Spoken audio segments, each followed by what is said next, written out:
En nombre de Antonio Atencia, de Bienvenido Leiva y mío propio, os doy la bienvenida y me tomo la oportunidad de presentarlo. Él es Antonio Atencia, un magnífico cultivador ecológico y, bueno, puede cultivar cosas que ahora mismo me acaba de sorprender con frutas que yo ni conozco, acabo de ver por primera vez. Y también ha venido con nosotros Bienvenido Leiva, que es un experto en jardinería vertical y bueno, seguro que nos puede aportar algo sobre cómo cultivar contra la gravedad y aprovechar sobre todo aquellos espacios verticales que normalmente no podemos cultivar y aquí podríamos darle algún uso, ¿no? Y yo me llamo Nacho Salar y soy de Torró. Soy guía de naturaleza y, bueno, vengo más bien invitado. Aquí el ponente fuerte, el que tiene la experiencia, es mi querido Antonio. Así que, bueno, esperamos que en esta hora escasa que tenemos para compartirlo con ustedes, pues podamos solventar sobre todo sus dudas. No se trata bien de hacer un monólogo ni de contarles la idea, la capacidad que tengamos cada uno de cultivar, sino más bien de resolver las dudas que ustedes tengan o las problemáticas que le haya ofrecido el conocimiento, la información de la numerosa cantidad de publicaciones que existen hoy en día. Pero siempre pensamos, los que vivimos aquí en la costa, que los que escriben en Internet, en los libros, muchas veces les preguntamos: ¿usted dónde vive? Y dice: yo en Burgos. Y os digo una cosa, cultivar en Burgos es bastante diferente de cultivar aquí. En ese sentido, tienen ustedes la oportunidad de aprovechar al máximo, sobre todo la experiencia de Antonio, porque el cultivo de la aplicación del clima local se hace bastante diferente a lo que pueda ustedes leer en los libros. Y si no, prueben a cultivar como dicen los libros y verán que no todo funciona aquí, ¿vale? Así que, bueno, buenas tardes a todos y bienvenidos. Yo no desconozco cuál es el índice de materias que es lo que vayamos a ver hoy, pero bueno, podríamos empezar, quisiéramos hacerlo lo más participativo posible y en ese sentido estoy seguro de que más de algunos de los que estáis ahí sentados tenéis varias dudas o varias ideas sobre cómo cultivar o sobre un aforo sobre el cultivo ecológico, así que os voy a dejar, yo he tomado la palabra sin ni siquiera dejar a mis compañeros hablar, pero bueno, quiero optimizar el tiempo. Así que les voy a dejar a ustedes para intentar crear una idea participativa y si ustedes no preguntan nada, yo pondré un tema controvertido y problemático encima de la mesa. Así que muchas gracias a todos por su interés y bienvenidos, ¿vale? Buenas tardes. Yo soy Antonio Atencia, soy de aquí, de Nerja. Y entonces pues soy un poco enamorado de las cosas de la agricultura natural, ¿no? Sin químicos y sin cosas, ¿no? No tengo ningún tipo de título ni de nada que me respalde, tan solamente mi entusiasmo y mi ganas de poner mi granito de arena desde ese punto de vista de que el mundo no se puede arreglar todo, pero tú puedes arreglar la parte que te corresponde, tu pequeño parcela, tu pequeño que tienes a tu disposición, entonces dar un poco de ejemplo en tu cosa, como la idea de la totalidad, llevarlo a la práctica en tu pequeño huerto, en tu pequeña forma de actuar, ¿no? Y desde esa postura que es la mía, pues la última vez que hicimos esto, pues se quedaron la gente con ganas de preguntas, y entonces pues hemos preparado ahora mismo esta mesa participativa para que algunas dudas, algunas cosas que tengan ustedes, pues lo pueden contestar igual alguna persona que está ahí sentada también, o nosotros, o todos, o es un poco que no es que nosotros tengamos más que decir a ustedes, ni mucho menos, sino es una cosa abierta desde mi punto de vista. Gracias por la asistencia y voy a presentar al amigo. Buenas tardes. Yo soy Bienvenido Leiva, de Málaga, técnico en jardines verticales y bueno, en primer lugar pues agradecer al Foro ACE, a Antonio, la invitación aquí a compartir la mesa junto a Nacho y Antonio y bueno, digamos que yo soy amante de la agricultura también, natural, ecológica, como hace aquí Antonio, pero siempre voy un poco más allá, más creativo, y me gusta, digamos, evolucionar un poco. Entonces, pues vi el tema de agricultura, o sea, la posibilidad de plantar en vertical. No es algo, digamos, que se ha descubierto ahora, llevan cientos de años. En la antigua Babilonia fue donde comenzó todo, y bueno, la naturaleza siempre, digamos que está ahí, y ha sido la que nos muestra los jardines verticales en acantilados, montañas y demás. Y bueno, pues a ver si con mis nociones pues podemos hacer algo práctico para que hagáis en la casa un rinconcito en vertical, tanto para cultivar algo de verdura, plantas aromáticas, plantas medicinales, y podáis disfrutarlo en casa. Y así podéis adornar un poco un rincón que tenéis abandonado en casa. Cualquier pregunta, pues podéis preguntar lo que queráis cuando queráis. Gracias. Viendo que no tienen ustedes mucho para romper un poco el hielo, pues, sí, dígame, señora. Sí. Y una de las cosas que tengo es, vivo en una casa y tiene un patio de 40 metros cuadrados que está cubierto por una parra. Entonces, esa parra hace 2 o 3 años parecía que estaba muerta o que se moría ya, porque el tronco se pelaba, perdió hojas, pero luego, yo no sé si porque le pusieron algo de cobre y azufre y no sé qué, la parra este año está maravillosa, está llena de racimos, se ha extendido, está muy verdecita, y he comprado hasta bolsas para poner en los racimos para protegerlos, porque tenemos hasta un nido de mirlas y bueno, pues ya sabéis, se las comen, caen, manchan, las avispas, etcétera, etcétera. Entonces yo preguntaba, por ejemplo, la parra, ¿hay que regarla con una regularidad? Porque dicen que como tiene las raíces muy profundas y tal, pero yo la riego de vez en cuando. Si es una planta ya mayor, pues casi que no, porque las parras antiguamente en todas las casas, en todos los patios de las casas había una enramada, en la casa donde yo nací también igual, y entonces la parra lo que tiene es que mete las raíces, que son muy largas por cierto, debajo de la humedad de la casa, que ahí siempre hay una humedad freática de la tierra, y entonces yo creo que no, por mucho regarlo no la va, sino que ella ya, si es mayor, a partir de 5 años ella se busca la...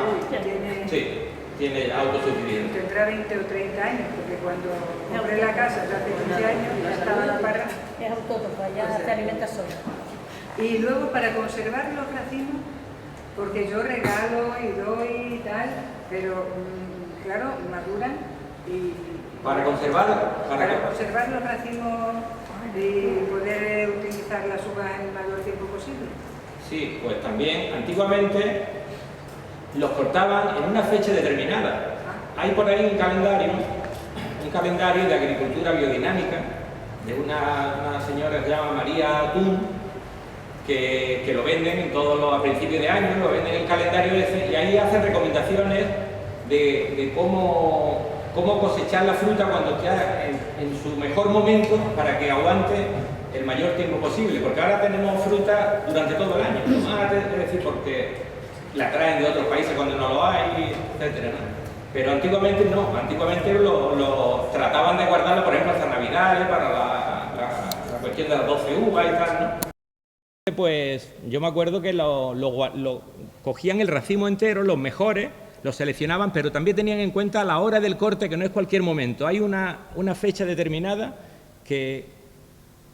y en el calendario ese hace mención de la fecha esa de recolección, fecha de siembra, fecha de diferentes laboreos que se hacen en los días adecuados, depende sea raíz, hoja o fruta. Sí, yo lo que sí hago es que los árboles y las plantas en general, para podarlo en un cuarto menguante y para sembrar en un cuarto creciente. Y entonces, Pero para también hay una fecha que aguanta más que otra. Muchas gracias. Yo quiero hacerle a usted un par de aportes, aparte de lo que le ha aportado mi compañero. Verá, las parras, cuando llega el momento de cuando se produce el cuajado del fruto, más bien cuando el fruto ya está totalmente maduro, totalmente hecho y pasa de verde a maduro, cuanta menos agua le ponga usted a esa planta, cuanta menos agua le ponga, más concentración del sabor va usted a conseguir. Siempre, y esto no solo vale para las parras, vale en cualquier, o casi para cualquier fruto.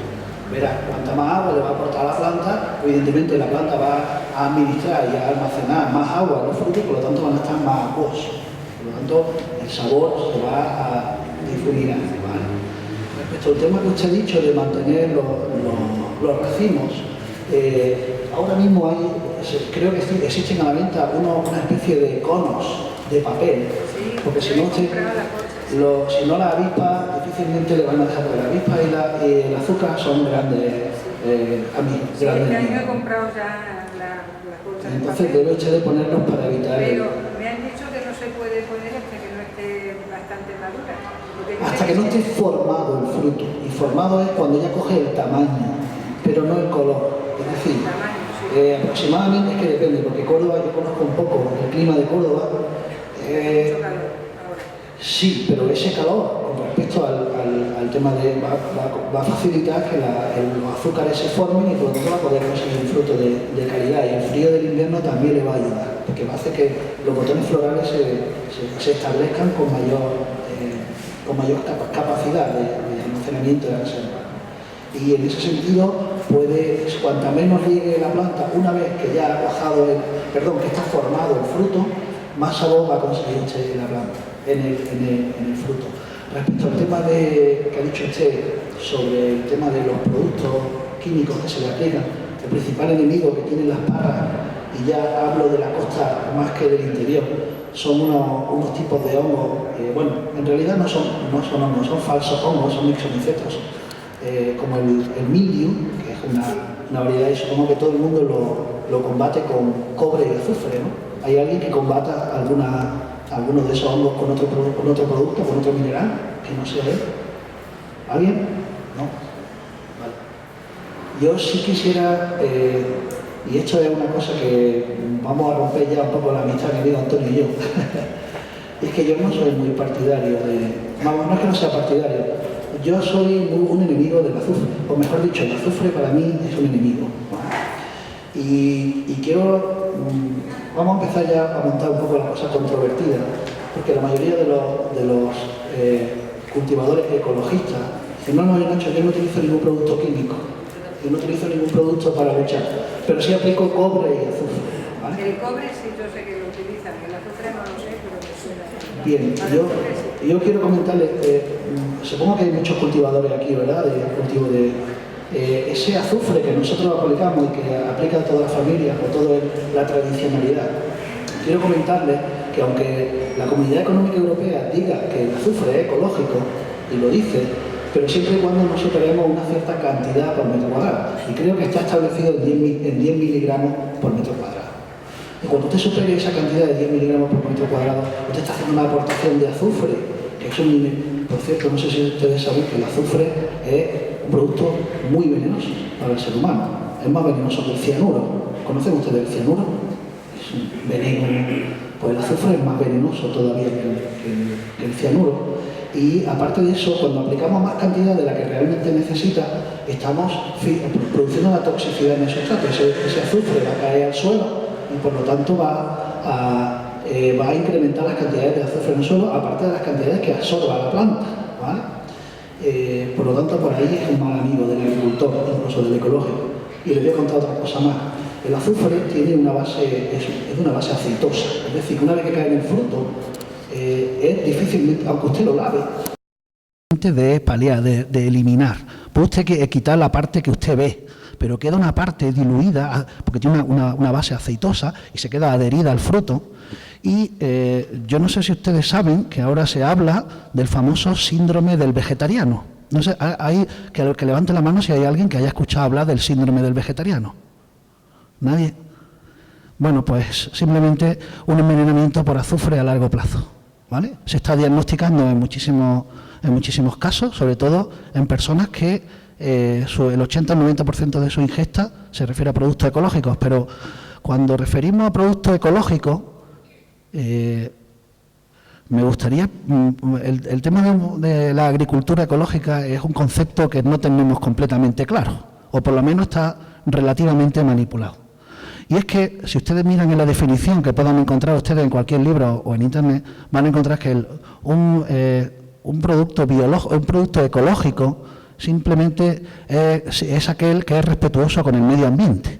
Y el azufre y el cobre, como son minerales naturales, pues evidentemente es respetuoso con el medio ambiente.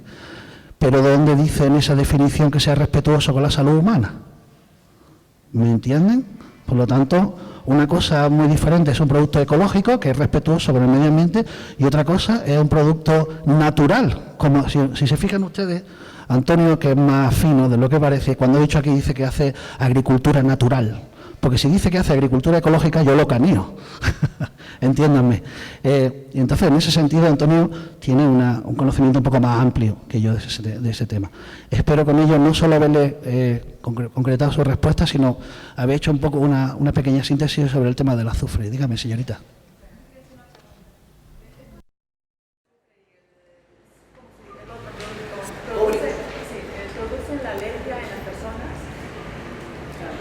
Bueno, en realidad toda cantidad eso va a depender principalmente de la tolerancia o intolerancia de cada uno, de la sensibilidad de cada uno a cada uno de los minerales. Hay muchas personas que son sensibles al azufre y otras que no. Por lo tanto, independientemente de eso, el azufre es venenoso para todos, ¿vale? Otra cosa es que unas personas tengan cierta sensibilidad a ese producto y otras que no tanto. En cualquier caso, que sepan ustedes que el azufre no me parece, esto lo digo a nivel personal, no me parece un buen amigo del agricultor ecológico, o por lo menos el que lo haga con efectos de autoconsumo, ¿no? Sí. Es que, disculpa, porque no recuerdo bien, he mirado aquí a ver si tenía aquí la agenda, porque lo anoté en ella. Hace 2 o 3 días, antes de venir aquí, pues, digamos, los que tratamos de hacer un cultivo lo más biológico, ecológico posible y tal, ¿no? Pues yo vivo, estoy de la provincia de Granada y tenemos el problema, por ejemplo, del elaborado de la tierra, ¿no? Entonces, pues, por medio de un técnico del IFAPA, llamamos allí al norte de la provincia de Granada en busca de un abono para octubre y tal, ¿no? Creo recordar, es que no estoy seguro, ¿no?, de que nos dio la composición y tal, ¿no?, y de los beneficios de ese tipo de abono que estaba hecho prácticamente de estiércol de oveja, cabra y que llevaba también, creo que dijo algo de azufre, que no lo recuerdo bien, porque aquello, digamos, la tierra, ellos, digamos, no son técnicos, pero sí llevan en cultivo ecológico ya muchos años, en el almendro y en el olivo. Y llevan muchos años ya con este tema y parece que la tierra, digamos, creo que, es que no recuerdo bien si el azufre, pero que, digamos, hace que la planta absorba de mejor forma los nutrientes que hay propios de la tierra. Tiene usted mucha razón. ¿Sí? Pero, verá usted, yo sé dónde está su duda. Y es que... No, la duda me la habéis planteado vosotros, pero bueno, creo que, con permiso de mis compañeros, veníamos más bien a solventar que a crear dudas. Así que, si aquí vamos a liar las cosas más, me parece a mí que lo mejor que os levantéis de aquí y de detrás. Es broma. Verá usted, voy a intentar... Yo tampoco soy técnico, ni soy biólogo, pero algunas veces la pasión y la inquietud por aprender vale más que la profesión. Se lo digo por experiencia. Verá usted, yo sé por dónde usted va y yo soy muy afín a usted, verá. Es muy diferente el azufre como un oligoelemento, como un micronutriente que la planta va a absorber, pero eso lo va a hacer en muy escasa cantidad, ¿vale? Es más, la mayoría de los sustratos, y sobre todo si usted cultiva en Granada, si usted cultiva usted en zona fértil, quiere decir... La tierra es buenísima. Vale, ya está. Yo sé, supongo que estoy hablando de una zona de algún valle. No, vale. Bueno, en cualquier caso, el azufre como micronutriente, como oligoelemento, es necesario en pequeñísimas cantidades para la planta. Pero eso está normalmente, lo vamos a encontrar en el sustrato y la planta, no necesitamos hacer aportes de ello. Además, las cantidades de estiércol que usted aporte van a llevar las cantidades de micronutrientes de azufre suficientes para alimentar a la planta. Pero de ahí a una aportación, pero es que yo no sé cómo cultivan los tomates en su pueblo, pero en el mío llegan a poner las plantas de color azul. Saben ustedes a lo que me refiero, ¿verdad? La planta verde y aplican tanto azufre, porque como el azufre es ecológico, ¿verdad? Eso es lo que nos han vendido, ¿no? Como el azufre es ecológico, es ecológico pero en 10 miligramos por metro cuadrado. En cuanto usted supere, y ahora lo que yo personalmente no entiendo, y quizá Antonio ahora pueda mejorar la respuesta, es si nos dan una cantidad mínima de miligramos por metro cuadrado y nos la venden en el paquete, porque para vender todo el mundo está muy bien preparado. Y yo diría, bueno, ¿y quién ha preparado un instrumento que pueda hacer facilidad a un agricultor para que pueda medir esa microcantidad? Pero usted, yo le voy a contar una anécdota. Hace mucho tiempo, en una de las charlas de productos fitotécnicos, hablaba un experto ingeniero agrónomo y agrícola y hablaba de este producto hay que aplicar tantos miligramos por hectárea o tantos gramos por hectárea. Y un querido agricultor preguntaba, bueno, ¿y para una máquina mochila cuánto le he hecho? ¿Nanón o nanón y medio? Entiéndame que no hay una cadena que llegue de capacidad de poder manipular correctamente el producto. Y después, ahora mi amigo Antonio sí que le va a poder responder a fondo. Con eso quiero diferenciarle. Una cosa el azufre como micronutriente y otra cosa el azufre como acaricida fungicida. Compostado ya con el estiércol y todo esto que fermenta, que tal que cual, y digamos hay una serie de relaciones químicas que igual no es perjudicial para la planta. No tiene por qué ser, depende de la cantidad.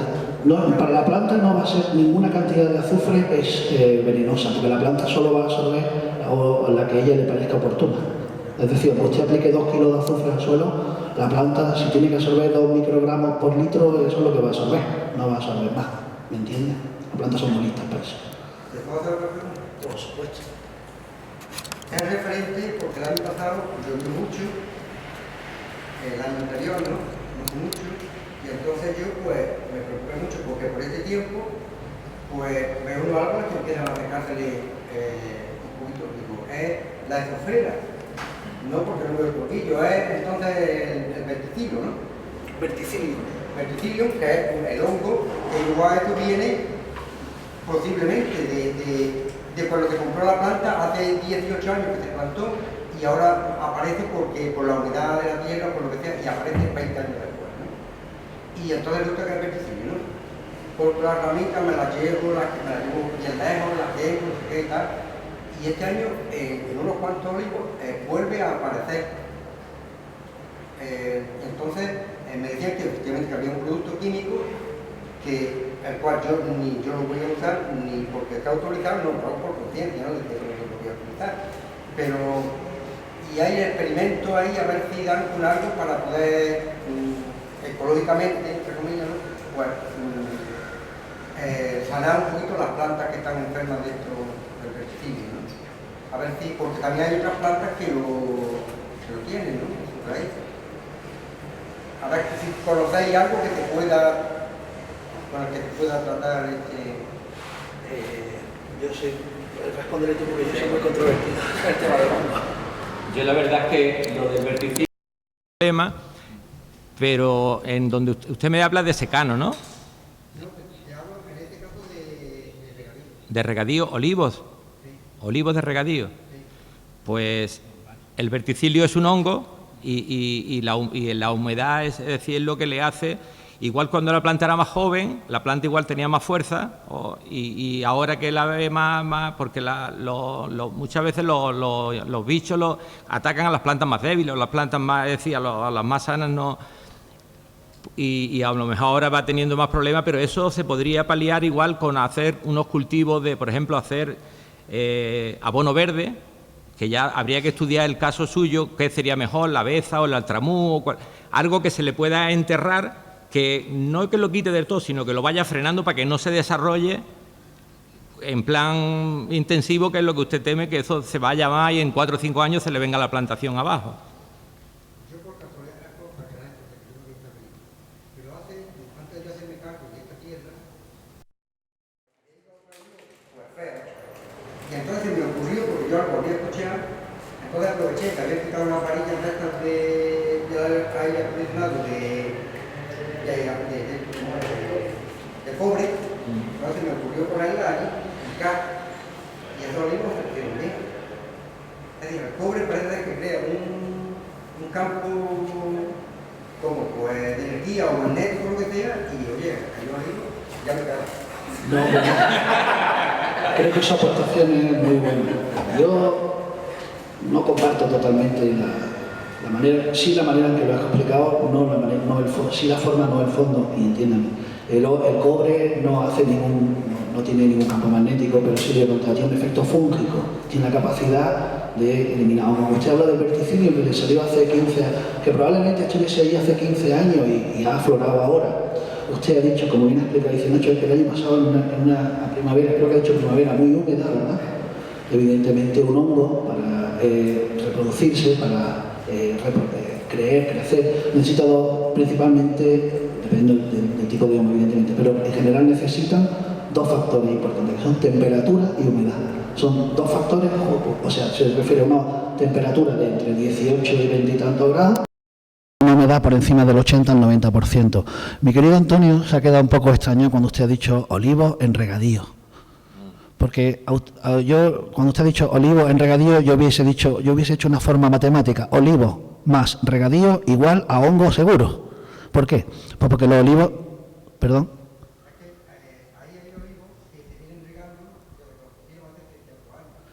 Y ya, si yo no lo discuto, es que es probable que se equivocasen.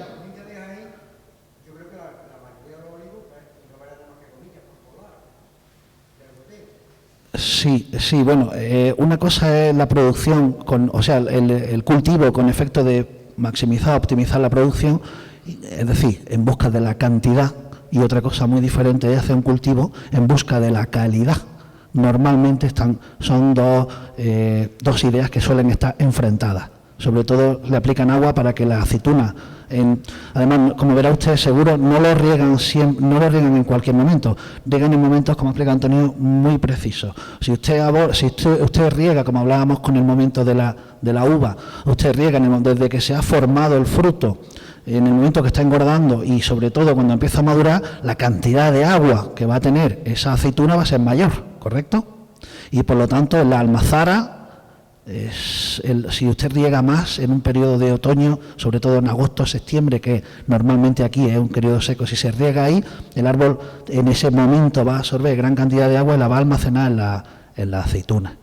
Por lo tanto, la aceituna cuando llegue a la almazara va a pesar más y por lo tanto el cultivador le van a pagar más. ¿De acuerdo? Bien. Pues entonces, más a mi favor, yo no regaría en ningún momento, no mantendría los olivos en regadío, puesto que el verticillium es el enemigo. Bueno, el verticillium y otros muchísimos tipos de hongos, el repilo, fitóstora y por no hablarle de otros tipos de bacterias como la tuberculosis, ¿no? En ese sentido, bueno, que no quiero copar mucho lo de mis compañeros, pero creo que olivo en regadío igual a problemas con hongos, seguro. En todo caso, la utilización de cobre o azufre sería una buena lucha, sobre todo en momentos puntuales de alta humedad atmosférica, que es lo que más hace que los hongos aquí se desarrollen. Yo intuitivamente, la gente que he hecho precisamente ha sido de la parte de secano, pero así porque yo intuía que ese olivo, esa aceituna era más sana que la otra.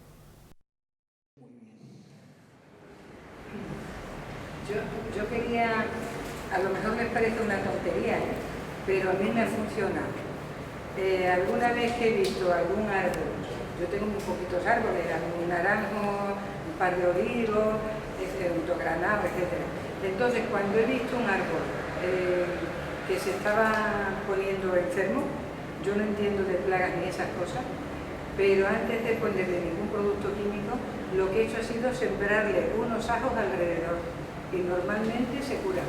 Como el ajo dicen que es un antibiótico natural, hombre, los olivos no son personas, pero también se supone que pueden ser desinfectantes.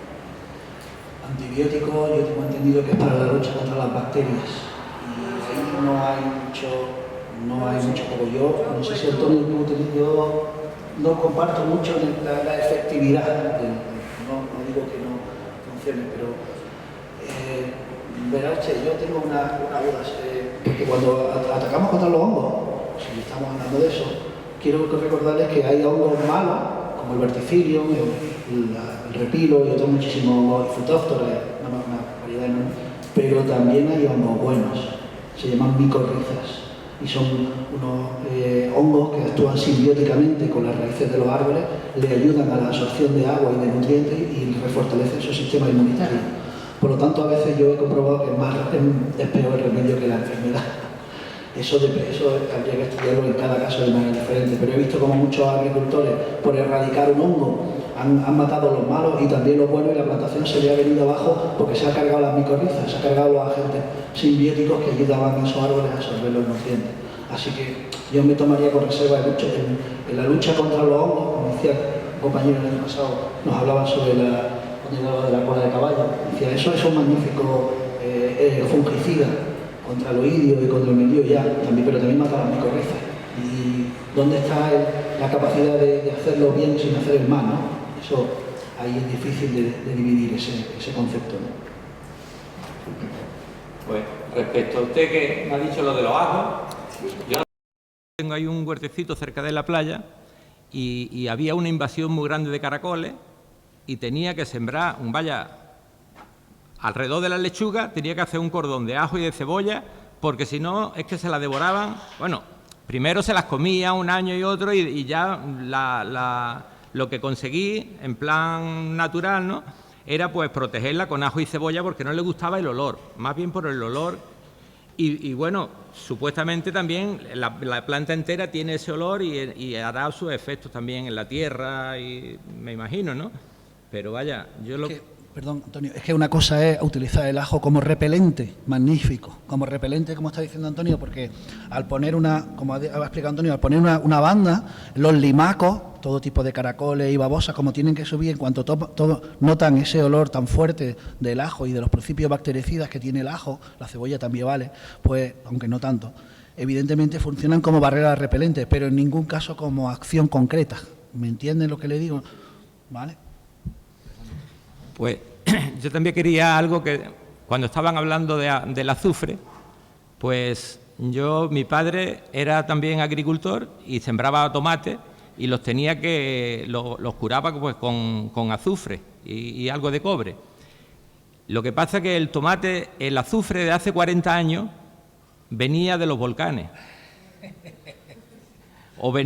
Pero el azufre que compramos hoy en día, que está es un residuo, es un subproducto del petróleo. Es decir, de hecho lo comercializa la Repsol, que ya sabemos lo que es la Repsol, es de la refinería. Es decir... Permitidme que sea lo más técnico posible a ponerle a Antonio la guinda al pastel que acaba de abrir. Evidentemente no es lo mismo un azufre de origen natural, de origen mineral, que un azufre residuo de un subproducto, como es el azufre microorganizado, que como bien ha explicado Antonio, es decir, no es lo mismo, como le explicaría yo, una sustancia con carácter natural a que una sustancia que ha sido sintetizada en laboratorio, ¿verdad? No me gusta decir esto, pero ¿quién se lo dijo eso? ¿Quién se lo vendía? Entiéndame. No, entiéndame, muchas veces... Desgraciadamente, en este mundo capitalismo, no lo digo por usted, lo digo más por mí y por las cosas que veo. Muchas veces nos recomiendan cosas y muchas veces suele haber intereses ocultos detrás por la manipulación de esa información.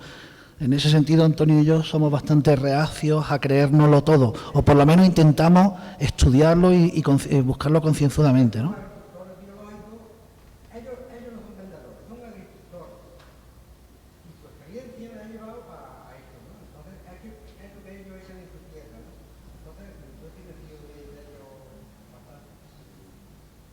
Cuestión de confianza en ese sentido, ¿no? No es muy fácil. En cualquier caso, ya le digo, el síndrome del vegetariano, es decir, el envenenamiento por azufre en el cuerpo en personas que llevan muchísimos años tomando verduras ecológicas, pues deja mucho que desear, ¿no? Una persona, imaginaros ¿cómo lo llamaría yo? La desesperanza de creer que uno lleva 20 años ingiriendo productos de alta salud, con alta calidad organoléptica, producidos de manera natural, y ahora resulta que indirectamente lo que se te ha producido es un envenenamiento general de todo el sistema, de todo el cuerpo, tanto el sistema digestivo como el sistema circulatorio, como el sistema neuronal, porque el azufre interviene, desde el punto de vista humano, interviene en muchísimos factores, ¿no? Entonces, es relativamente peligroso. Yo a veces no sé dónde empieza lo correcto y termina lo incorrecto, yo mismo, ¿vale?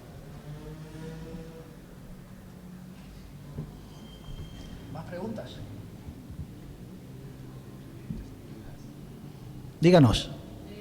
Has hablado del cultivo de tomate, de tu padre y demás. Yo solo llevo 3 años cultivando un huerto e intento no le meto nada químico, pero tengo tuta en el tomate los 3 años. O sea, todavía no he conseguido una tomatera. ¿Qué hago con la tuta? Porque le he echado repelente como el ajo, le he plantado cebollas alrededor, tengo albahaca, le he echado ortiga, extracto de ortiga. Bueno, lo que se me ocurre y lo que leo por ahí. Mis convecinos echan químicos. Y todo el mundo me dice que un tomate natural que no se puede hacer, que hay que echar químicos. Yo me resisto a hacerlo. ¿Qué me dices con respecto a la tuta? Bueno, empezamos partiendo de la semilla. Que la semilla antigua, la semilla que sembraba mi padre, el tomate mucha miel, el tomate 4 cantos, el tomate negrito que había antiguamente, esa semilla la tienen guardada y no se puede acceder a ella. Entonces, el tomate que te venden es un tomate ya deficiente, que viene la planta débil para venderte toda la cantidad de productos que viene detrás para tú intentar de ese tomate llevarlo a buen... Conmigo no lo han conseguido, o sea que me vendan una planta en condiciones. Pero te quiero decir que... O sea que me quiere decir que tengo que hacer un plantel yo. Claro, primero conseguir las semillas autóctonas antiguas. ¿Por qué? Porque son semillas más resistentes. En mi zona no queda eso. Sí queda, tendríamos que buscarlo aquí. Hay bancos de semillas, hay gente... Mira, tú entras en internet, en Planta Romet. Es un chico de Álora, de Alozaina. Yo soy de Torre Pacheco, de Murcia. Torre Pacheco yo no creo que quede planta... Aquí está muy industrializado, evidentemente. Aquello es una fábrica de lechugas y una fábrica Ya. Pues hay que buscar las semillas antiguas, es el primer paso. Y después con la semilla antigua, pues tienes ya más facilidades para conseguir de defenderte, porque hay una cosa nueva que lo han hecho como un negocio. No, sí, yo lo entiendo así. O sea, yo cuando veo la tuta en mi tomate pienso que lo están provocando para que yo consuma. O sea, para... Claro. Debes de buscar semillas de plantas biodinámicas, que son las plantas antiguas, y por internet fácilmente las puedes conseguir. Y yo quiero hacerte, sí, un segundillo, Tony. Yo quiero hacerle una pequeña mención a ella, ¿no? Cuando ha hablado del mundo del tomate. Yo quisiera aportaros, de mi humilde conocimiento, que el tomate tiene más tecnología encima, la planta de tomate tiene más tecnología encima que la tele de plasma que usted y yo tenemos en nuestra casa. Le explico. Entiéndame.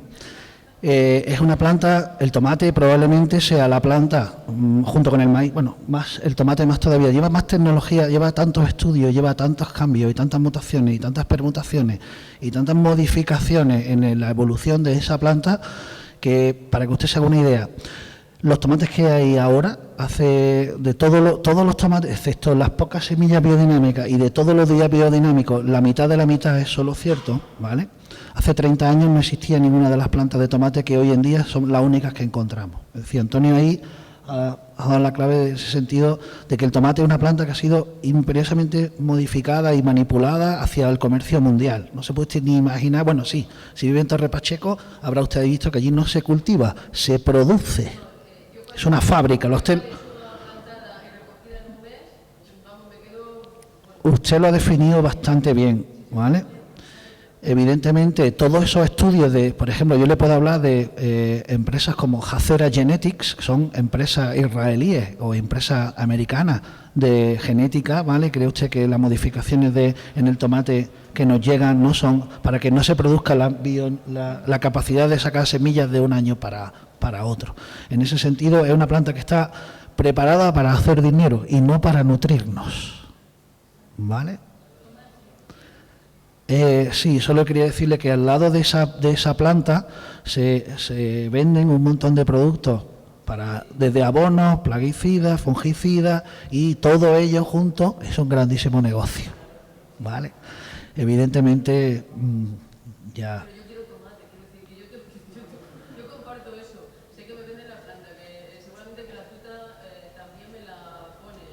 Quieren venderme, pero ¿de qué manera? Pues ya me han aclarado que la única manera de conseguir tomate es buscando la planta antigua. Sí, pero con una pequeña diferencia, es que la planta antigua no está totalmente exenta de los ataques de las nuevas plagas. Bueno, no tiene por qué. En realidad no tiene por qué tener más fortaleza. La planta no trabaja, realmente yo pienso que las plantas no trabajan así, depende de la genética de cada una, y como eso entra dentro de las leyes de Mendel también, ahí la capacidad de manipulación por nuestra parte es muy escasa, ¿no? ¿Vale? Sí.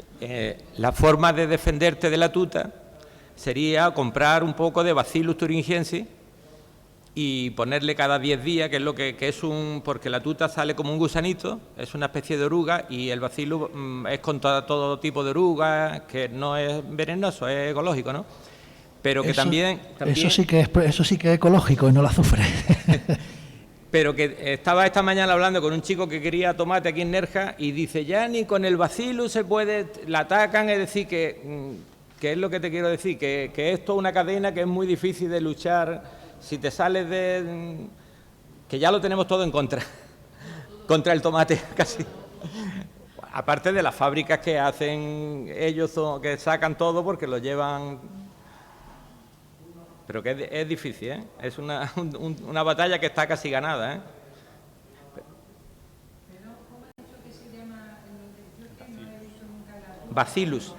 Bacillus thuringiensis. Es un tipo de bacteria que afecta al exoesqueleto de los insectos sobre todo y lo delata.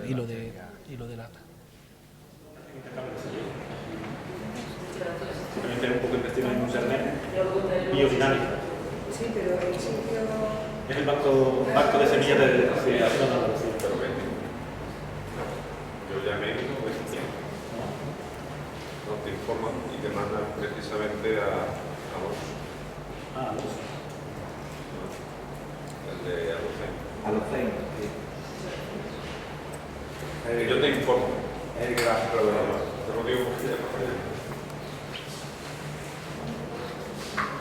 Las certificadoras, porque por ejemplo, esto yo decía del abono ese, del estiércol y tal, está certificado por el CAE.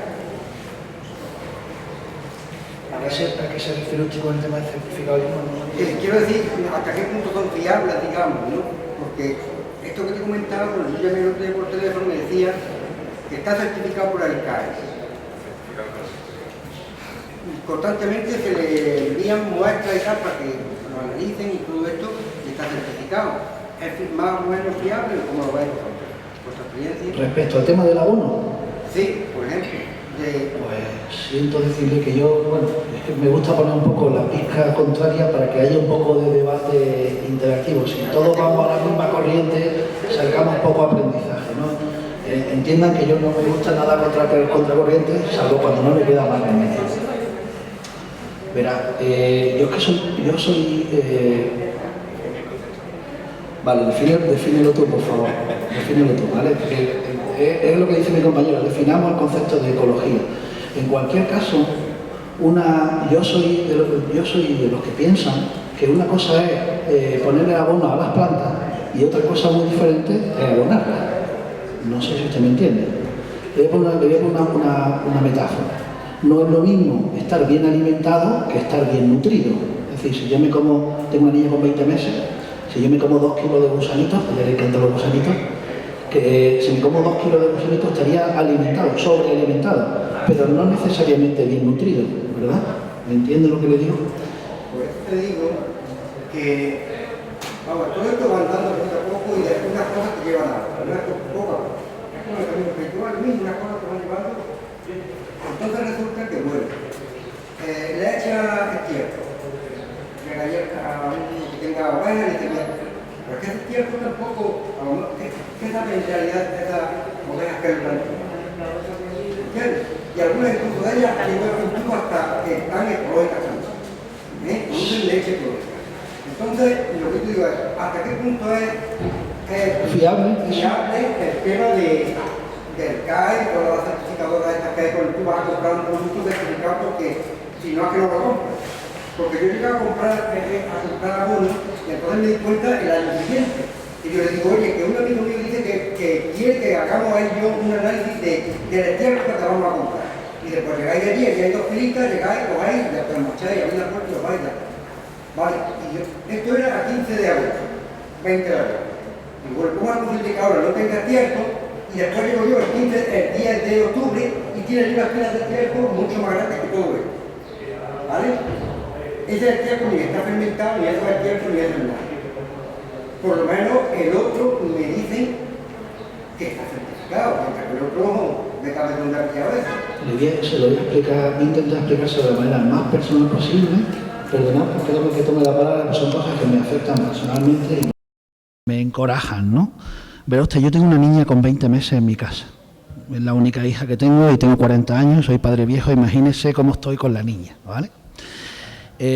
Ninguno, cuando voy a comprar algo para ella a las tiendas, ninguna tienda me aporta la suficiente fiabilidad para que yo sepa con seguridad que lo que le estoy dando a la niña es relativamente natural. Ni siquiera de los productos ecológicos. ¿Sabe usted de lo único que me fío de darle verdura y fruta a mi niña? De este caballero que tengo aquí al lado. Porque es la única persona en el mundo ahora mismo, bueno, de las pocas personas en el mundo que me da la confianza, la fiabilidad, porque yo confío en él. Permítame usted que yo no confíe en las certificaciones y en los CAE, porque la agricultura ecológica también se está intentando desburocratizar, la administración necesita chupar también de ahí, de alguna manera, y de alguna manera hay que burocratizar el tema. Verá, yo no soy partidario de la certificación de los abonos por una razón, y por una razón vegetal, no por una razón humana. Como les decía, una cosa muy diferente es poner abono en el suelo y otra cosa muy diferente es que la planta se nutra. No sé, usted creo que tiene que saber que las plantas son seres autótrofos, es decir, se fabrican su propia comida. Así que esa idea que tenemos de que ponemos el abono a la planta y le estamos dando de comer, permítanme ustedes que no la comparta, porque en realidad fisiológicamente eso no funciona así. Usted pone una serie de nutrientes relativamente liberados dependiendo no de la composición, sino más bien con lo contrario, de la descomposición de la materia orgánica, independientemente del animal que la haya ingerido y excretado. ¿Me comprende por dónde voy? Y una vez que esos nutrientes se aportan al suelo, esos nutrientes no van a ser absorbidos por la planta hasta que no estén totalmente vueltos de manera de la más sencilla posible. Las plantas no pueden absorber sustancias complejas, solo pueden absorber sustancias minerales elementales. Y hasta que, una cosa es que el estiércol lo ponga usted y evidentemente, como ha dicho, hasta que no termine de fermentar totalmente y pasen unos meses, no va a haber una exudación de nutrientes por parte del abono al sustrato para que la planta lo pueda absorber. Otra cosa más que quiero aportarle es la capacidad de intercambio catiónico que tienen los sustratos. Es decir, creemos, por otro lado, que las plantas le ponemos el abono y lo pueden absorber y, perdóneme que le diga, que ni mucho menos eso es así. Es decir, los nutrientes del estiércol tienen que exudarse, tienen que liberarse del estiércol y pasarse absorbidos catiónicamente por los sustratos. Si el sustrato en el que usted está trabajando no tiene capacidad de intercambio catiónico, esa exudación de nutrientes que se producen de la descomposición de la materia orgánica del abonado se van a ir por donde vinieron, es decir, en un drenaje. Y, por lo tanto, la planta usted va a aplicar grandes cantidades y la planta no lo va usted a notar. Es decir, ahí hay una serie de factores, yo los llamaría fundamentales a la hora de conocer la fisiología vegetal aplicada de las plantas para poder llegar a comprender por qué funcionan esas cosas. Yo creo que Antonio tendría 1000 ejemplos que ponernos sobre cosas que ha visto. Le prefiero pasarle la palabra a él porque creo que él puede aportarle, o incluso mi compañero bienvenido, puede aportarle mucho más que yo.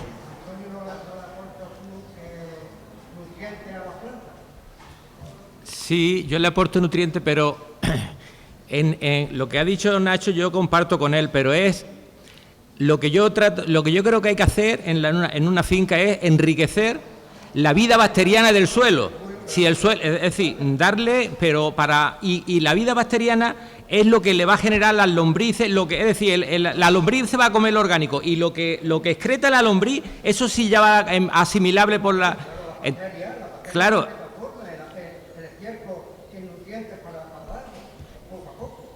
Pero que es un proceso muy lento, es decir, que desde que se aporta, se hace el aporte de las cantidades hasta que la planta lo absorbe, hay un tiempo ahí que si, por ejemplo, hay lluvias torrenciales, la mayoría, igual, es lo que nosotros comemos mucho, pero el cuerpo absorbe o asimila un 20 o un 15%. No, lo mismo que nos pasa a nosotros, en nuestra cuerpo, pasa en el huerto.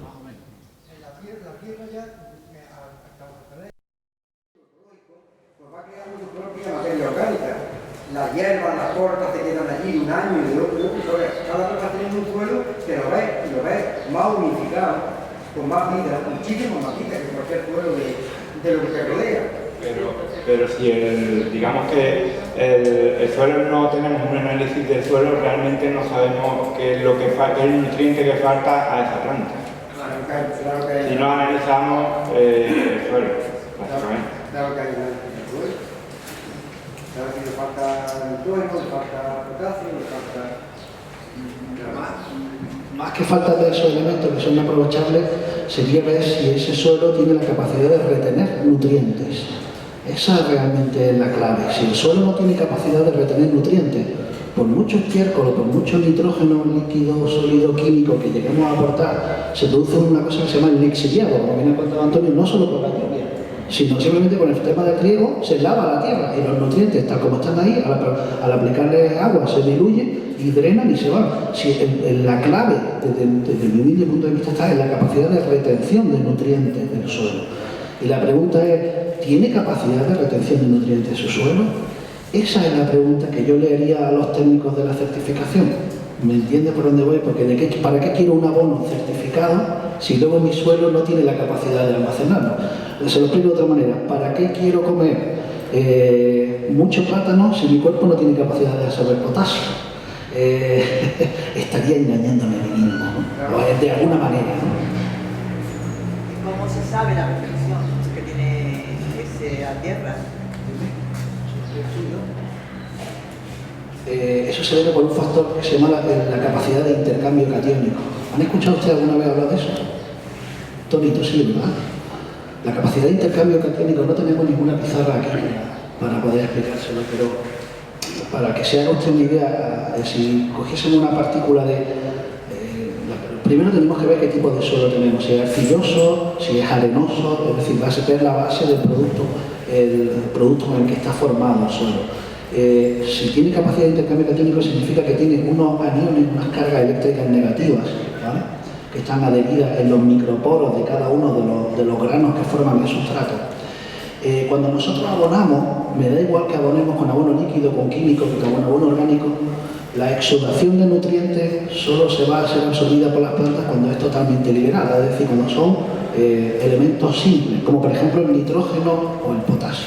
El nitrógeno en la tabla de los elementos periódicos, si no me equivoco, se denomina con la letra N, ¿verdad? Pero si se fijan ustedes, en el exponente tiene un más, significa que tiene una carga eléctrica positiva. Y eso de que dos polos opuestos se atraen no viene del sexo de las personas, viene de que una carga eléctrica positiva y una carga eléctrica negativa tienen la capacidad de neutralizarse y absorberse de tal manera que esos cationes, esos elementos nutritivos, son nutrientes o elementos que tienen capacidad de nutrir a las plantas, lo hacen con ese carácter positivo y cuando llegan a la base del suelo, esa capacidad de intercambio catiónico que tiene microporos con partículas negativas lo que hace es absorber esa partícula de nitrógeno, esa partícula de potasio que tiene una carga positiva y al adecuarse dentro de la partícula dentro del sustrato se neutraliza, se queda con carga neutra y es facilísimamente absorbible por las plantas. Y si no es así, tengo mucha duda de cómo alimentar ya las plantas. ¿Me entienden por dónde voy? Es decir, nosotros como somos seres autótrofos que se fabrican su propia comida, ni siquiera los estamos alimentando, lo único que le estamos haciendo es dándole las materias primas para que ellos se fabriquen su propia comida. Es decir, que no nosotros si le echamos un poco de abono no es como echarle un poco de pienso al perro, no. Sería más bien como echarle un poco de harina y darle agua y con el sol fermenta y ellos mismos producen el pan. Es para hacerle una comparación, pero ellas no comen nitrógeno, ni comen fósforo, ni comen potasio. Utilizan esos nutrientes para elaborar su propia comida. ¿Saben ustedes lo que fabrican las plantas con todo eso? Venga, alguien que... Sí, ¿qué fabrican? Dígalo en voz alta. Azúcar. El azúcar es un polisacárido, no es exactamente eso, pero va muy bien encaminado. Las plantas fabrican glucosa. La glucosa es un monosacárido, lo explica, en realidad es correcto lo que dice nuestro compañero. Fabrican glucosa y la glucosa es como las células madres podría ser para nosotros. Son capaces de fabricar cualquier parte del tejido vegetal, tallos, hojas, raíces, ramas, flores, frutos, corteza, ¿de acuerdo? Y también lo utilizan como energía, como carburante, como gasolina para producir todos esos procesos. Es decir, que en ningún caso nosotros alimentamos a las plantas. En cualquier caso lo que hacemos es ponemos a disposición de estas una serie de nutrientes para que al ser absorbidos lo suban a la superficie fotosintética o de fotosíntesis y ellas se fabriquen su propia comida. Esto creo que es importante tenerlo en cuenta a la hora de un mayor o menor correcto abonado, ¿no? Bueno, entonces, perdone, a nivel casero, una quiere poner su huerto, ¿por dónde tendría que empezar? Puesto que yo no sé si mi suelo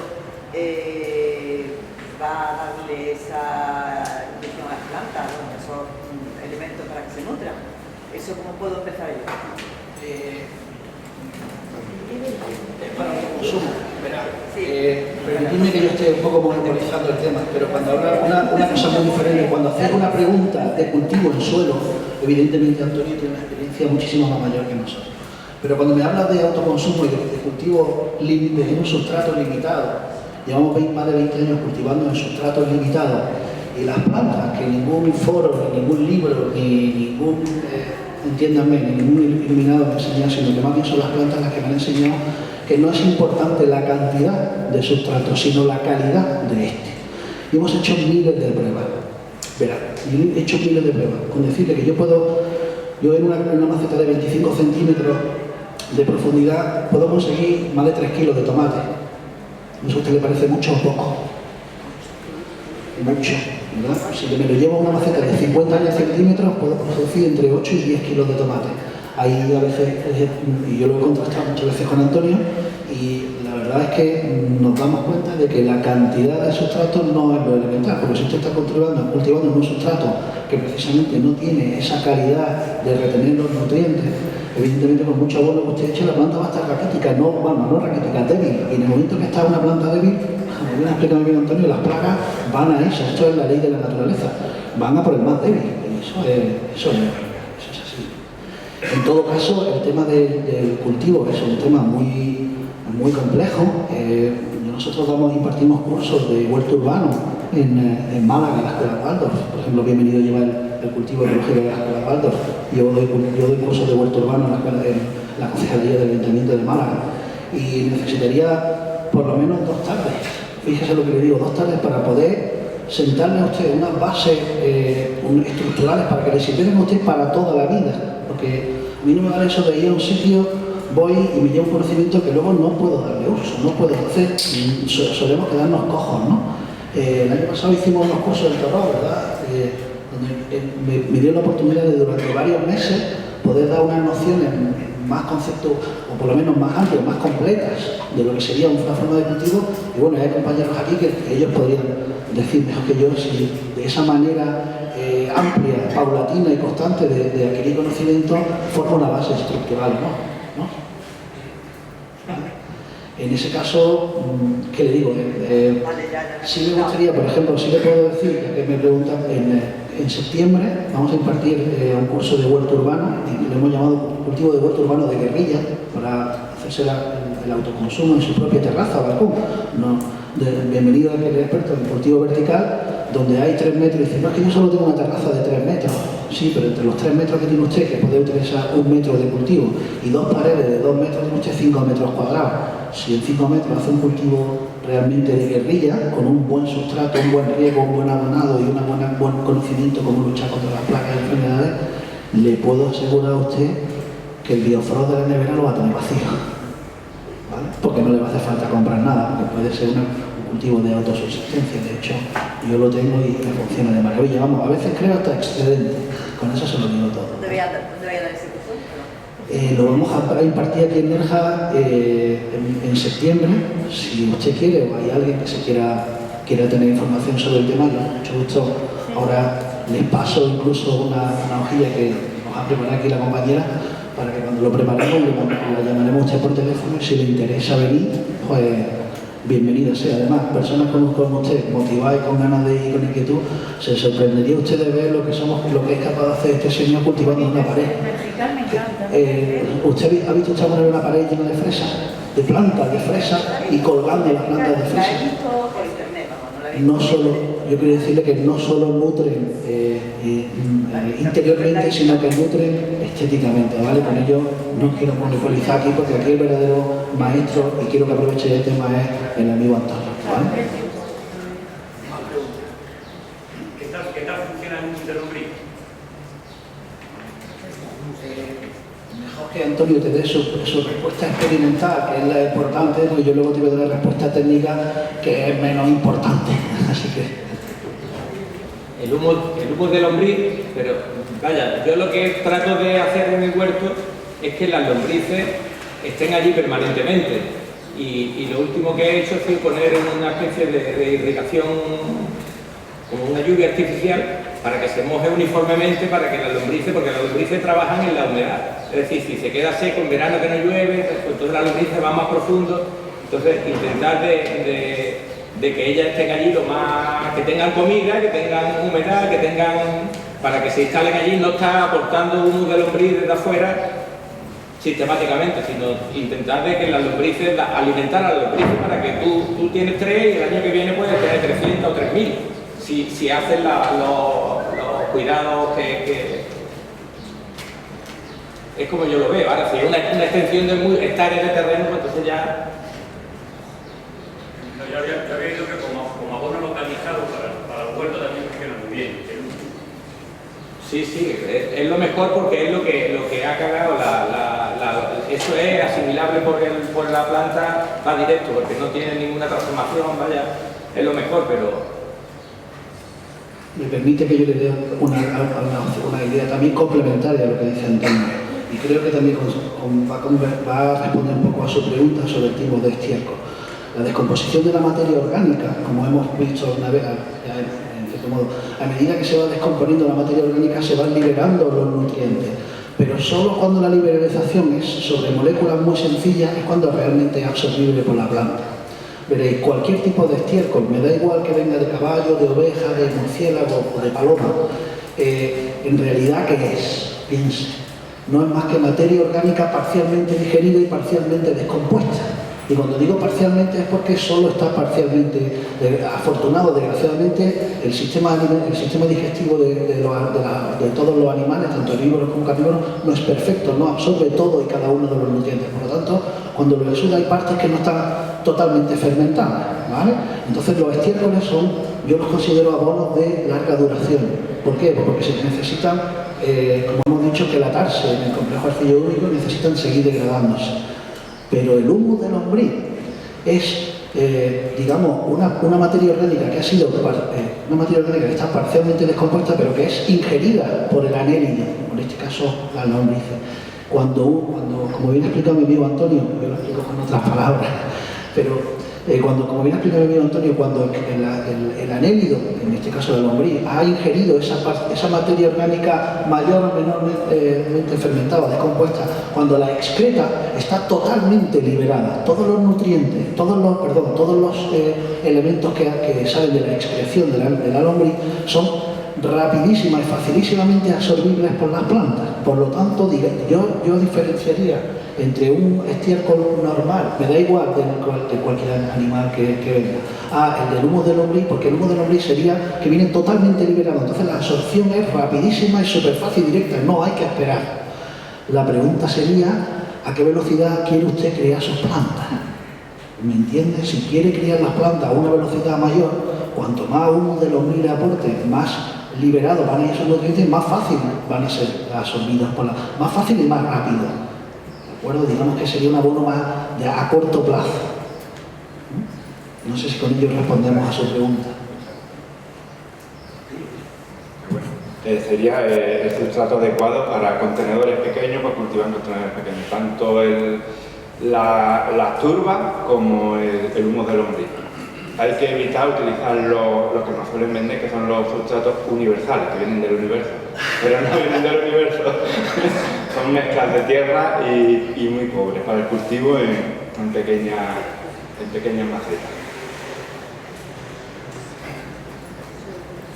¿Más preguntas?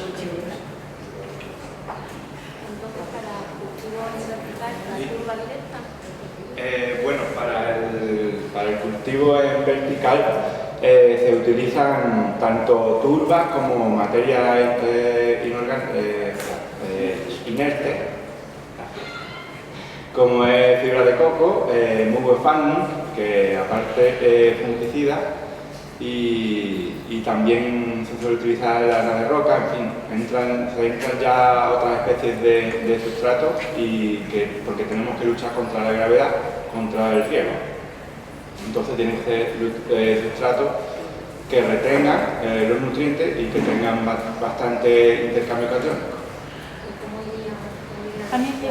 Pues el tema del diseño, pues eso ya es relativo. Según el espacio que tengamos, pues podemos hacer lo que es un cuadro con fibras, con fibras naturales, son materiales reciclados todos.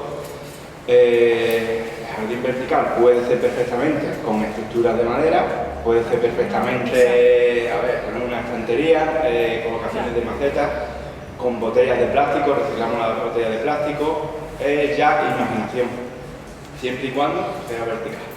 Sí, pero vamos a ver, si tú, esto va por porciones, porque la planta de arriba no va a absorber... Bueno, eso lleva también un sistema de riego. Eso me tiene intrigada. Yo no entiendo mucho de plantas, Lleva te todo digo, un sistema de pero riego. me encanta eso, a ver si me lo explica porque no... Sí, bueno, ahí nos podemos tirar Bueno, pero un mucho poquitín, tiempo. Lleva todo un sistema de riego. Si no centramos el riego, es difícil de mantener. Entonces, a eso se llama cultivo vertical. Vamos, cultivo vertical, tenemos también ahora, se está creando mucho lo que es las terrazas, las cubiertas vegetales que se llaman. Hay que, digamos, hacer una protección de la vivienda y la plantación prácticamente es como un huerto de campo. En Madrid, en un hotel, se ha hecho el huerto más grande, ¿no? Lo habéis visto. Sí, en Madrid hay varios. Se está utilizando en la cocina del mismo hotel. El huerto completísimo. Toda una terraza. Bueno, tenemos restaurantes en Málaga que han creado huertos verticales y han plantado lo que son las plantas aromáticas. Entonces directamente cortan las plantas aromáticas y directas al plato con todos los aportes que tienen. Perdona mi ignorancia, ¿no? Pero en el vertical, si plantas una planta que es demasiado alta, tiene que tener espacio. Yo no me explico de qué. Bueno, en vertical las plantas suelen crecer, la gravedad tiende a crecer la planta hacia arriba. Claro. Normalmente tenemos que, según las dimensiones que tenga, tenemos que estudiar lo que vamos a plantar. Claro. No podemos plantar excesivamente. Y yo plantaría las plantas más grandes, las plantaría la parte más baja de la verticalidad y las plantas más cortas más arriba. Claro, sí, pero con espacio. Todo Porque si depende- le haces terracitas de un espacio de 40-50 y la planta va a 80... Pero pues todo eso depende, como bien ha dicho mi Claro, compañero, de su espacio disponible y sobre su manera de cultivar, ¿no? Muy Todo hay bueno, que la verdad estudiar. que es muy interesante, me ha gustado. Sí, en todo caso yo quiero hacer una aportación. Cuando ha dicho usted lo del hotel, que hay un hotel que Sí, tiene lo he en visto. Madrid, que tiene un huerto urbano arriba. Todo arriba. Y desconozco el precio de la ensalada en ese restaurante. Supongo Bueno, que barata no será. La próxima iré a ¿vale? comer y te lo comento. Pero, no, independientemente, yo no he ido ni iré, evidentemente, pero les voy a contar algo. independientemente del precio de la ensalada que tengan en ese restaurante, lo que sí le puedo asegurar es que es de los restaurantes donde más principios nutricionales usted va a poder absorber en esa ensalada. Porque, verá, una de las cosas con las que Antonio y yo conversamos, además nos gusta, nos tiraríamos tarde enteras hablando, es sobre el poder antioxidante de las plantas, ¿vale? Evidentemente, en cuanto cortamos una hoja o una planta, la oxidación prácticamente comienza de manera automática y lo que sí es cierto es que los principios antioxidantes que contienen las plantas, cuanto menos tiempo pase entre el corte de dicha planta y la ingesta de esta, evidentemente mayor cantidad de antioxidantes vamos a poder absorber, ¿no? En ese caso, por ejemplo, yo antes lo comentaba y decía, Nacho, ¿y tú qué fruta y qué verdura le das a tu niño? Solo las que me trae Antonio. Dice, tú no le das, dice, ¿y cómo le compras a Antonio? Digo, yo no le compro, yo le pido que me traiga una caja a la semana lo que él tenga maduro en su momento. Porque desgraciadamente, y creo que vosotros dos coincidís bastante conmigo, el cultivo convencional, el cultivo industrial, esto va para Torre Pacheco, hoy en día está hecho de tal manera que lo interesante es que las cosas pesen y valgan la más cantidad, porque al agricultor, por suerte o por desgracia, se le paga por kilos o por litros, pero no por esfuerzo, ni por idea, ¿no? Ni porque, ojalá fuese eso así, pero no lo es. Entonces, en cierto modo, el sistema que hay, no le quiero llamar capitalismo porque me van a tirar de la oreja, pero el sistema que hay establecido está hecho para la máxima rentabilidad. Se olvidan, por la máxima cantidad en el mínimo tiempo posible. Y yo siempre me pregunto, ¿y qué pasa con la calidad? ¿Qué pasa con esos principios antioxidantes? ¿Qué pasa con esos flavonoides, fitosteroles y sustancias realmente medicinales? Porque siento decirle que tengo amigos que han hecho estudios sobre esas bolsitas que nos venden, no puedo decir nombres comerciales, pero de esas bolsitas que nos venden con las hojas ya cortadas, mi mujer, que es de Madrid, siempre me decía que estaba muy bien hasta que empezó a comer lechuga y escarolas de Antonio, y decía, Nacho, lo que trae Antonio cruje. ¿Vale? Se nos está olvidando que la lechuga, que lo verde, que la hortaliza, que coger un cuchillo y metérselo a una sandía o un melón y que se raje, se nos está perdiendo ese. Y ya compramos hasta la sandía abierta por la mitad. Mal asunto comprar la fruta abierta por la mitad, porque ese principio dice, no, es que tiene una película o film transparente. Film transparente, plástico, que emite dioxina en contacto con los líquidos. En fin, yo es que como discrepo tanto de la manera y de la forma en la que están establecidas, en ese sentido nosotros, sobre todo bienvenidos, hemos hecho un estudio bueno y queremos ofrecerle dentro de lo que es este curso de huerto monocultivo de guerrilla, y es en busca de una calidad y además de unos principios activos que fruto de esa oxidación del periodo logístico, del flujo de los transportes, de mi mujer me dice, no, las mejores lechugas se comen en Madrid. Ya digo, sí, pero si han sido cogidas en Málaga y se han transportado 8 horas para arriba. Dice, no es que van en cámaras frigoríficas. Ya, yo también viajo muy bien con el aire acondicionado, pero eso no impide que yo me oxide por el camino. ¿Me entienden ustedes por dónde voy? Yo creo que el compañero que ha dicho lo del azúcar, seguro que lo he visto poner cara de... seguro que me gustaría que alguno de vosotros diese alguna opción diferente o alguna idea que o complemente o que ponga en tela de juicio lo que estamos nosotros comentando, porque en ningún momento hemos venido nosotros aquí a sentar cátedras, sino más bien todo lo contrario. Díganos. Una cosilla con respecto al tema de los huertos verticales que has dicho, has hablado de esa botella de plástico. No sé, yo desde el punto de vista ecológico me da un poco la impresión que la botella de plástico para utilizarla en huerto no me parece muy ecológico, que digamos, ¿no? Yo estoy no sé si estoy equivocada o no, es solamente pura intuición, ¿no? Estoy con usted. Bueno, está en contra del cultivo en el plástico. Hay un debate amplio. Ahí tenemos un debate amplio. Pero bueno, hay gente que como si se te ocurre plantar cualquier cosa y hay gente que ha cogido las botellas de plástico para plantar, bueno, se acepta también. Pero bueno, ahí entra ya la discrepancia, digamos. Ahora Nacho va a explicar su versión. Porque no estamos dejando hablar aquí a la eminencia, esto está muy mal programado. Bueno, yo solo quiero aportaros que, solo quiero comentaros una cosa. Los plásticos, que son derivados del petróleo, igual que el azufre que le ponemos a nuestros tomates, los plásticos cuando están en contacto con un sistema líquido, con agua, a altas temperaturas o a bajas temperaturas, esos plásticos emiten dioxinas al agua. ¿Vale?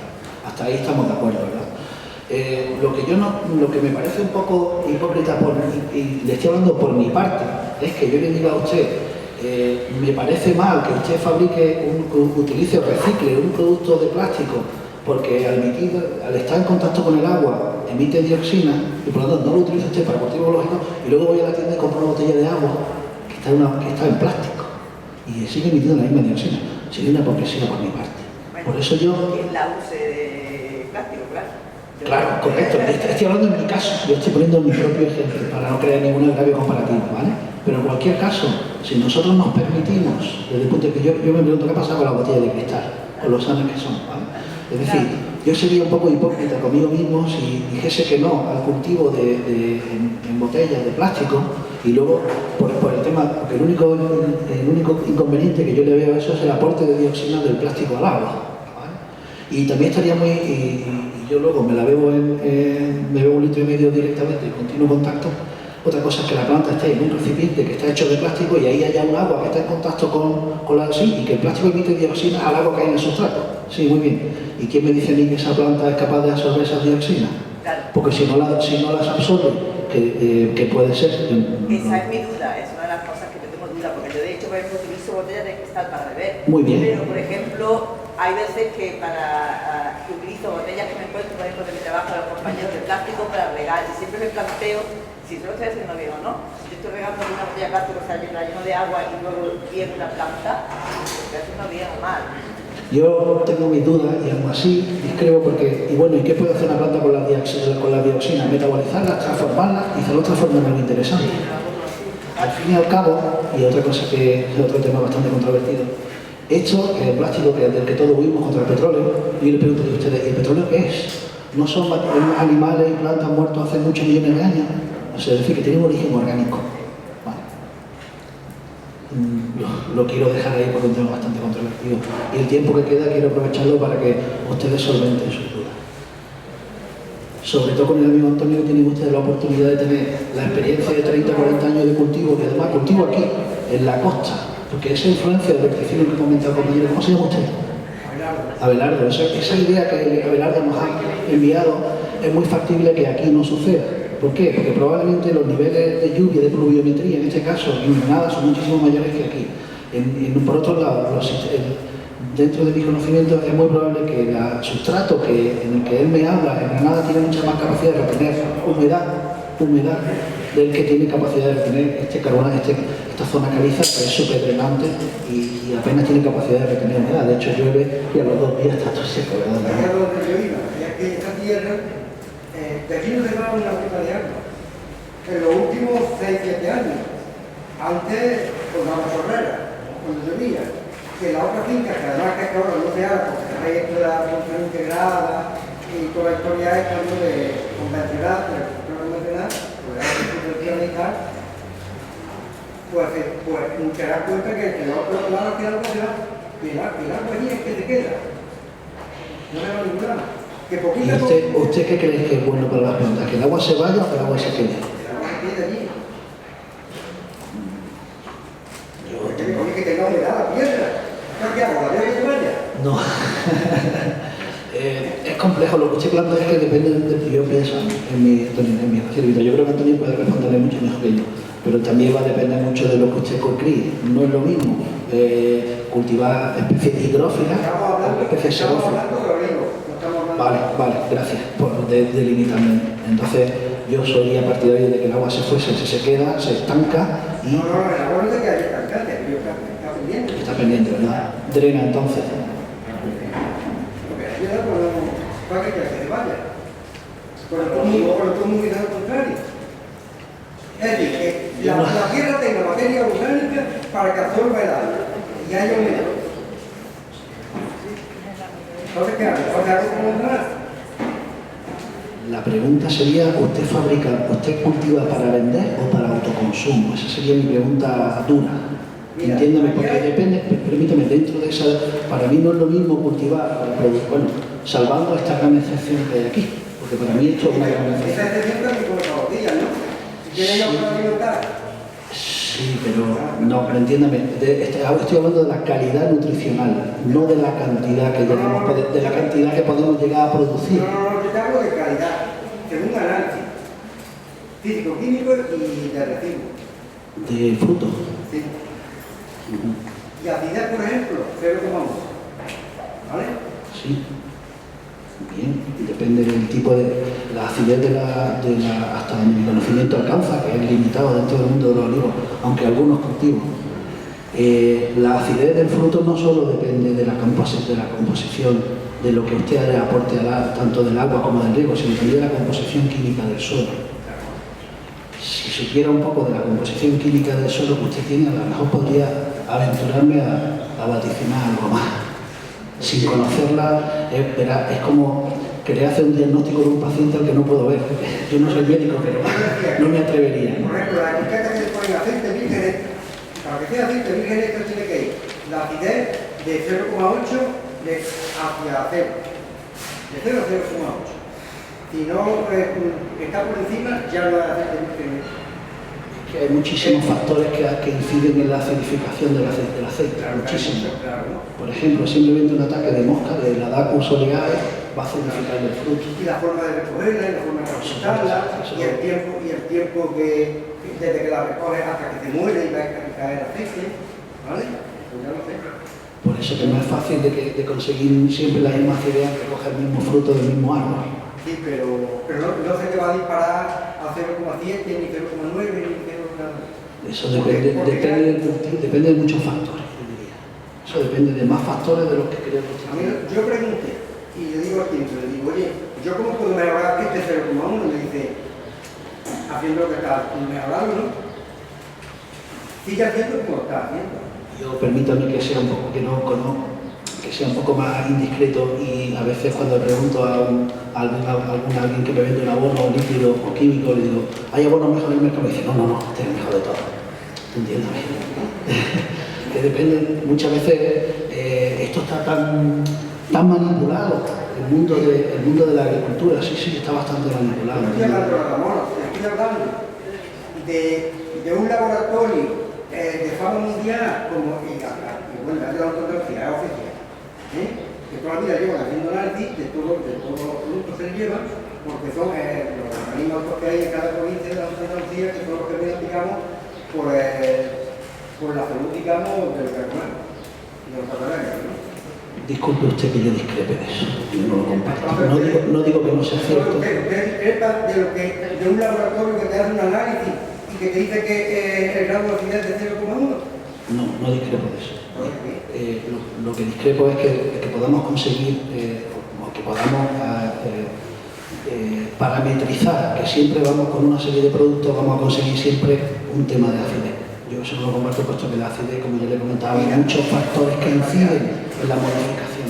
Es decir, yo lo he visto, porque la misma sustratos, con los mismos árboles durante diferentes años, con los mismos abonos, con todo, ceteris paribus que se llama, ¿no? Es decir, una ecuación en la que solo altera un solo factor y lo modifica todo, aunque el resto de factores sean exactamente el mismo. Quiero decirle con eso que la naturaleza no es manipulable al 100%, diga quien lo diga. Yo considero que el agricultor tiene una gran parte de mano, pero luego la naturaleza reparte las cartas. Usted puede coger el comodín y le puede tocar el 3 de bastos, pero usted entiéndame, el agricultor no puede doblegar a la naturaleza y manipularla al 100%, no puede. Porque si eso fuera así, la tuta ya sería historia y no se puede combatir correctamente. Te digo que es un laboratorio que tira neutral, te hace un análisis de una cosa de 0,1. Porque ponerlo en duda. Yo no lo pongo en duda. Lo que le he querido comentar. Sí, que claro, que puede cambiar para otro año, que otro año que no haga análisis ya tendrá lo que hay. Correcto, llega el laboratorio y hace otro análisis y da otros datos. Pero que la manipulación de la acidez no siempre se puede conseguir, puesto que hay una inferencia natural. Sí, dígame. Una preguntilla para el caballero del centro. Tengo un huerto y tengo melones en vertical. Wow. Los melones están en vertical, los tengo enredados así. Y todas las hojas se le están empezando a poner como encenizados, como así decir. Si me puede responder para... Las cenizas. Pues sí, la verdad que los melones le pasa mucho lo de la ceniza. Últimamente el tratamiento natural sería el azufre, tanto mojable como en polvo, pero últimamente están probando con el bicarbonato sódico al 2%, y yo también estoy probando un poco con agua de mar, es decir, un poco de que aquí lo tenemos muy barata, aquí está cerquita, y también en pequeñas dosis, y la verdad que no es que la quite del todo, pero la verdad que la frene un poco. ¿Pero en la tierra o pulverizado? Pulverizado. No se te ocurre echarlo a la tierra, que te cargue la planta. ¿Diluida también te puede echar? Que el agua del mar diluida con agua... Diluida, no pura es muy fuerte, hay que diluirla también. Sí.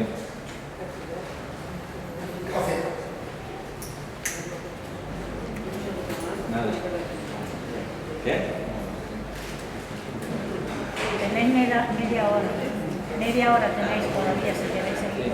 Vale, ¿alguna pregunta más?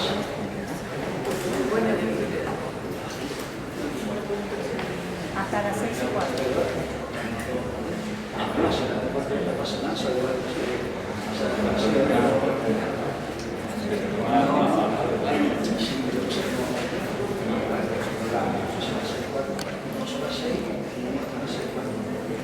Tenéis media hora para hablar, continuar pequeñas plantas medicinales, lo que queréis. Con respecto a los productos ecológicos, ha habido muchos cambios, ¿no? Pero ¿cómo podemos saber realmente que es ecológico? Porque como dicen ustedes, se usa depende de cuánto por ciento usan del azufre, igual es dañino para el cuerpo. Igual no. Claro, entonces ¿cómo podemos saber? Porque hay diferentes, por ejemplo, si hablamos de tomates, hay diferentes tamaños. ¿Y cuál es el que es realmente ecológico? Pues,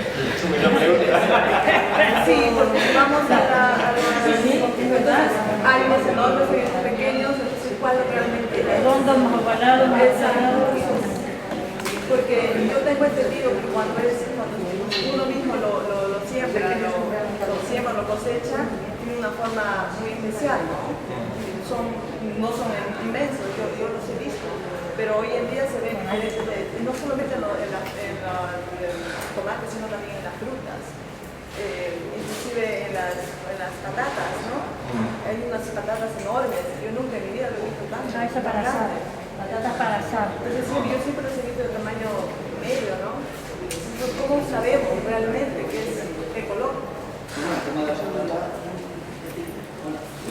Pues los tomates, yo creo que lo más es conocer al agricultor, conocer a la persona que te lo vende, e intentar de comprarlo en personas que tú conozcas, que lo han hecho durante toda la vida, que lo han hecho a la familia, y que haya un vínculo entre el consumidor y de hecho pasearte por los huertos, hablar, probarlo, antes de comprarte 2 kilos, probarlo y conocer. Si yo quiero comprar productos de mi huerto, por ejemplo, ¿cómo lo...? Eso me interesa.